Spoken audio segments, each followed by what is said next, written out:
Hello everyone. पेशे खिदमत है एक और वीडियो जिसमें आज हम बात करने जा रहे हैं प्रोटेक्टिव बेल के मुतालिक। तो हाई कोर्ट से हमने कैसे प्रोटेक्टिव बेल लेनी है या लेने का तरीक़ेकार क्या है वो मैं आपको आज फॉर्मेट समझा देता हूँ।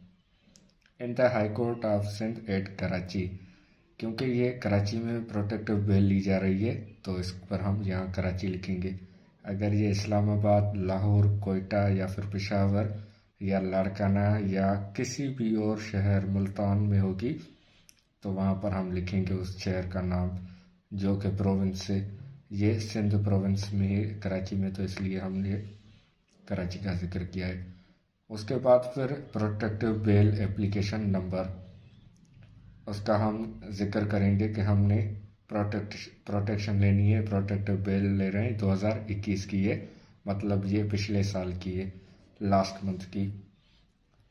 ये आप देख सकते हैं कि मैंने जो पार्टिकुलर्स हैं वो कवर कर दिए हैं, एप्लीकेंट अक्यूज्ड वर्सेस रेस्पोंडेंट, क्योंकि ये उनकी प्राइवेसी है।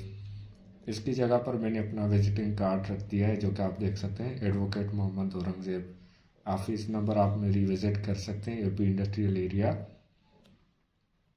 ये मेरे मोबाइल नंबर है 0315341146 और ये मेरी ईमेल एड्रेस।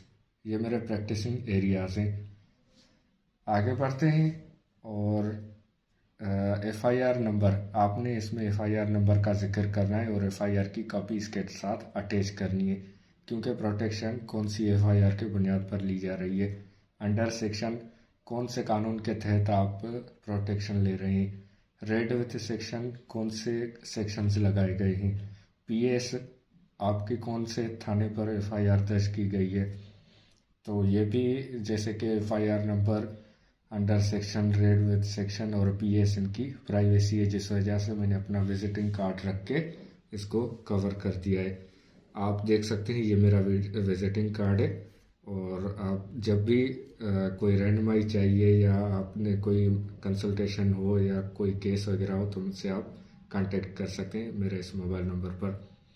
तो पढ़ते हैं आगे।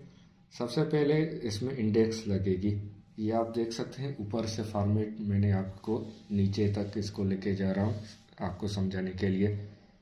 इसमें आएगा serial number, particulars, annexures, pages. Serial number 1 में आप देख सकते हैं memo of protective bail, application along with affidavit, copy of FIR, urgent application along with affidavit, exemption application along with affidavit, certificate, उसके बाद फिर वकालतनामा। ये आप देख सकते हैं कि मुकम्मल इसका फ्रंट पेज आ गया। ये सेम फ्रंट पेज आपने लगाना है चाहे आप कहीं से भी प्रोटेक्टिव बेल आप ले रहे हैं। उसके बाद फिर बढ़ते हैं अगले पेज की जानिब। इंडेक्स के बाद आप देख सकते हैं कि ये इसका सेकंड पेज है। इस पर मैंने पेज नंबरिंग भी कर दी है, ये आप देख सकते हैं, वहाँ पर 1 था, ये 3 नंबर पेज आ गया। In the High Court of Sindh at Karachi, protective bail application number so and so of 2021। ये पार्टीज़ हैं जो कि उनका नाम मैंने कवर कर दिया है जैसे मैंने आपको पहले बताया था, क्योंकि ये इनकी प्राइवेसी है। उसके बाद फिर ये रेस्पोंडेंट, मतलब एप्लीकेशन किसके खिलाफ दाखिल की जा रही है, वर्सेस यहाँ पर उनके पर्टिकुलर्स और एफआईआर नंबर सेम, जैसे आप देख सकते हैं कि मैंने अपना विजिटिंग कार्ड रखकर उनको कवर कर दिया है।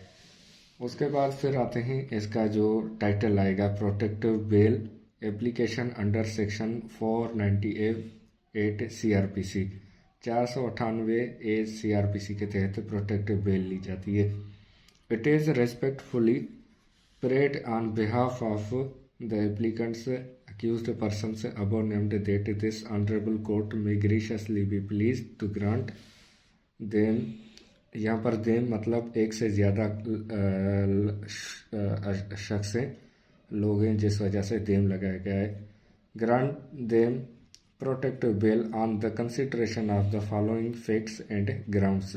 अब कौन से हकायक और ग्राउंड्स के बुनियाद पर इनको प्रोटेक्टिव बेल दी जाए वो हम नीचे जिक्र कर रहे हैं कि ब्रीफ फैक्ट्स के मुख्तसर बयानिया ये है, the instant case is being registered with prior approval of the competent authority ACC 1 Sindh Karachi, why its meeting. तो next page held on 29/12/2000 so and so, anti corruption circle number. ये मैं आपको brief detail इसकी बताता चलूँ, मुख्तसर सा बयानिया, कि ये केस वो है जो सुप्रीम कोर्ट ने डायरेक्शन दी है एंटी करप्शन सिंध को कि आप सिंध बिल्डिंग कंट्रोलिंग अथॉरिटी के जो जिम्मेदारान हैं जिन्होंने नस्ला टावर के मंजूरी दी है उनके खिलाफ केस दाखिल करें। तो इसमें उनकी पर्सनल डिटेल्स हैं, जिस वजह से इस पेज को मैं खासा टच नहीं कर रहा। तो नेक्स्ट पेज पर चलते हैं, लेकिन इस पर यही लिखा हुआ है कि फ़लाँ अफसर ने फ़लाँ के DA अफसर के हुक्म पर मंजूरी दी कि जो नस्ला टावर है या जो भी है बिल्डिंग्स वगैरह उनको एक्सेप्ट किया, उनको अप्रूव किया। तो नेक्स्ट पेज पर चलते हैं। तो ये आप देख सकते हैं कि next page, not relief them, जिनको ट्रांसफ़र होने नहीं दिया गया, जिनकी ड्यूटी को ख़त्म करने की कोशिश की गई। तो ये आप देख सकते हैं कि इसमें भी पर्सनल इनकी डिटेल हैं जिसको मैं कवर कर रहा हूँ। और from the evidence brought on record hence prima facie case has been made out against the following accused persons.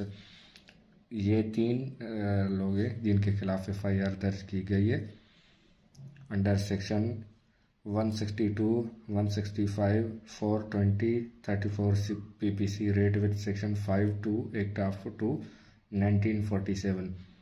ये एक्ट 2 ऑफ 1947 का मतलब है कि प्रिवेंशन ऑफ करप्शन एक्ट 1947 के तहत इनके खिलाफ मुकदमा दर्ज किया गया है। Therefore, in compliance of the above direction, the case is registered under section 162, 165, 420, 34 PPC read with section 5, subsection 2, Act 2 of 1947 against the above persons, accused persons on behalf of state. While the role of other officials of KDA will be determined during the course of investigation, which was dismissed by the Honorable Court. Hence, the protective bail on the following grounds with amongst others. अब कौन से grounds पर इनके ये protection चाह रहे हैं, protective bail. तो बढ़ते हैं नेक्स्ट पेज की जानिब। तो इस पेज पर अब हम ग्राउंड्स का जिक्र कर रहे हैं और ये मेन पेज है। तो आप समझने की कोशिश कीजिएगा कि that the applicant above named are peaceful respectable law-abiding citizens of Islamic Republic of Pakistan having good reputation in the society, that the applicants are innocent, have committed no offence, and have falsely been involved in this case with malified intention. The case of the applicant rests upon the documentary evidence, and the same is lying with the prosecution, and there is no apprehension of tampering with the same, and the case of the applicant requires further probe into the matter in terms of section 497(2) CRPC. That nothing brought on record is alleged in the FIR that the applicant's accused persons misused power and issued orders. Hence, the doubt has been created in the prosecution story that the police continuously raiding at the house of the applicant. Therefore, it is a serious apprehension about his arrest in the false case by the hands of police in collusion with the complainant. That if applicant will arrest in this false case, that would adversely affect the honor, dignity, and reputation of the applicant into the eyes of society and relatives. Para number 6, that there is no likelihood that if the case is proceeded on merits, the present applicant accused is liable to be convicted for the alleged offence. That there is no likelihood that the applicant accused, if granted protective bail, will tamper with the prosecution or will misuse the privilege of bail. Para number 8, that the applicant accused wants to surrender himself before this honorable court for the purpose of protective bail in order to seek justice. That the access to justice is one of the fundamental rights of the applicant accused, that the applicant accused is ready and willing to submit a surety to the entire satisfaction of this honorable court. तो ये total grounds आप देख सकते हैं जो कि मैंने mention किए हुए, इनसे आप रहनुमाई हासिल कर सकते हैं ग्राउंड से। पैरा नंबर 10 आप देख सकते हैं, that the complainant for want of his mala fide achievement and the purpose to damage the reputation of the applicant in the locality and working place by legal harassment lodged the instant case against the applicant, that the applicant accused extend solemn undertaking to join the investigation before the investigation officer after grant of pre-arrest bail from the concerned court of law after grant of this protective bail by this honorable court. Ground number 12, that the counsel for the applicant accused craves leaves of this honorable court aid and urge new and further grounds at the time of hearing of this bail application. That this is the first application in respect of present applicant accused, and that affidavit on behalf of the applicant accused has been filed in support thereof. अब इसमें prayer की गई है, इस तरह की गई है कि in the light of above facts and grounds, it is respectfully prayed on behalf of the applicant accused above named that this honorable court may graciously be pleased to grant admit him on protective bail in the larger interest of justice. ये applicant accused, ये advocate for the applicant accused जो कि मैं हूँ औरंगजेब, और मेरी signature होगी यहाँ पर, ये आज की डेट इसमें डाली जाएगी। ये इनका एफिडेविट मतलब हलफनामा, जो ये मेमो पिटीशन लगा रहे हैं उसके साथ इनका एफिडेविट मतलब हलफनामा। हलफनामे में कहते हैं कि I so and so son of so and so adult resident of number so and so Karachi here bye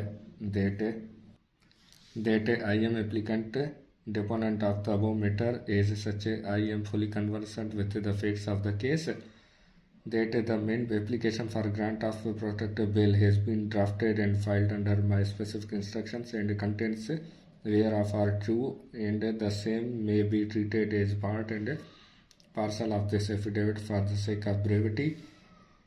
Para number 3, that I say from the contents of the FIR circumstances as stated above, no case is made out, and the said case has been malifiedly get registered only to insult me through the hands of the police in collusion with the complainant, and there is no bar to grant bail in the like cases. Para number 4, that I have no other alternative remedy except to approach to this honorable court for seeking protective bail.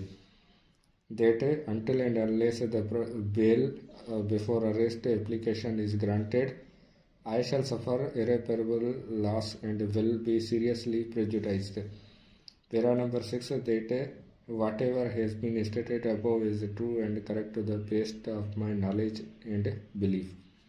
ये deponent CNIC cell और ये date, तो ये आप देख सकते हैं कि इसके सपोर्ट में एफिडेविट बनाया गया है, और ये इसके साथ अर्जेंट एप्लीकेशन लगाई गई है।